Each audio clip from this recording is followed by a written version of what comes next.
Startup തുടങ്ങി content creation ചെയ്യുന്ന ആളുകളാണെങ്കിൽ ഒരുപാട് കാര്യങ്ങൾ ശ്രദ്ധിക്കാനുണ്ട്.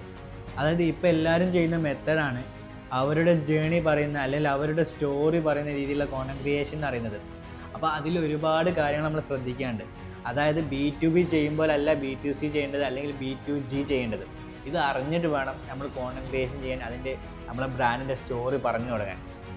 അതായത് B2B എന്ന് പറയുന്നത് എന്താണ്? ബിസിനസ് ടു ബിസിനസ് ആണ്. B2C എന്ന് പറയുന്നത് ബിസിനസ് ടു കസ്റ്റമേഴ്സ് ആണ്. B2G എന്ന് പറയുന്നത് ബിസിനസ് ടു ഗവൺമെൻറ് ആണ്. ഓഡിയൻസ് മാറുന്നുണ്ട്.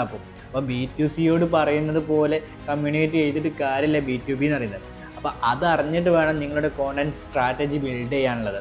കാരണം B2Cയുടെ ഇമോഷൻ അല്ല B2Bൻ്റെ ഇമോഷൻ എന്ന് പറയുന്നത്. നിങ്ങൾ ഓഡിയൻസിൻ്റെ ഇമോഷൻ എന്താണെന്ന് മനസ്സിലാക്കിയിട്ട് വേണം നിങ്ങൾ കോണ്ടന്റ് ക്രിയേഷൻ തുടങ്ങാൻ വേണ്ടിയിട്ട്.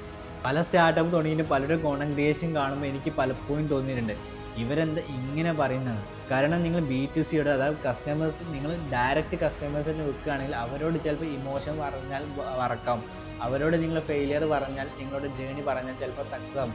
ബട്ട് B2Bയോട് പറയുമ്പോൾ ആ രീതിയിൽ പറഞ്ഞിട്ട് കാര്യമില്ല. കാരണം അവരുടെ സൈക്കോളജി, അവരുടെ ബിഹേവിയറിന് നല്ല മാറ്റമുണ്ട്. അപ്പോൾ ബിസിനസ് പറയുമ്പോൾ അവരോട് കമ്മ്യൂണിക്കേറ്റ് ചെയ്യുമ്പോൾ അതിൽ നിങ്ങൾക്ക് എത്രത്തോളം, നിങ്ങളുടെ ബിസിനസ്സിൽ എത്രത്തോളം നിങ്ങൾക്ക് ഇതിൽ നോളജ് ഉണ്ട്, നിങ്ങൾ എത്രത്തോളം നിങ്ങളെ ബ്രാൻഡിന് USP ഉണ്ട് എന്ന് മനസ്സിലാക്കിയിട്ട് വേണം നിങ്ങൾ കോണ്ടന്റ് ക്രിയേഷൻ തുടങ്ങാൻ വേണ്ടിയിട്ട്. അപ്പോൾ നിങ്ങൾക്ക് എങ്ങനെയാണ് B2Bക്ക് കോണ്ടന്റ് ക്രിയേഷൻ ചെയ്യേണ്ടത്, B2Cക്ക് എങ്ങനെയാണ് കോണ്ടന്റ് ക്രിയേഷൻ ചെയ്യേണ്ടത്, അല്ലെങ്കിൽ B2Gക്ക് എങ്ങനെയാണ് കോണ്ടന്റ് ക്രിയേഷൻ ചെയ്യേണ്ടത് എന്നുള്ളതൊക്കെ അറിയാൻ ആഗ്രഹം ഉണ്ടെങ്കിൽ പേജ് ഫോളോ ആക്കിയോളൂ. അടുത്ത ഓരോ വീഡിയോയിലും നമ്മൾ B2Cക്ക് എങ്ങനെ, B2Bക്ക് എങ്ങനെ, B2Gക്ക് എങ്ങനെയുള്ള രീതിയിലേക്ക് നമ്മൾ പറയാം. അതിനുശേഷം നമ്മൾ എങ്ങനെ പേഴ്സണൽ ബ്രാൻഡ് ബിൽഡ് ചെയ്യണം എന്നുള്ള ഒരുപാട് കാര്യങ്ങൾ എന്ത് ചെയ്യും ഈ പേജിലൂടെ നമ്മൾ കോണ്ടന്റ് ക്രിയേഷൻ ചെയ്യുന്നതാണ്. അപ്പോൾ പേജ് ഒന്ന് ഫോളോ ചെയ്യുക, സപ്പോർട്ട് ചെയ്യുക. Okay, thank you.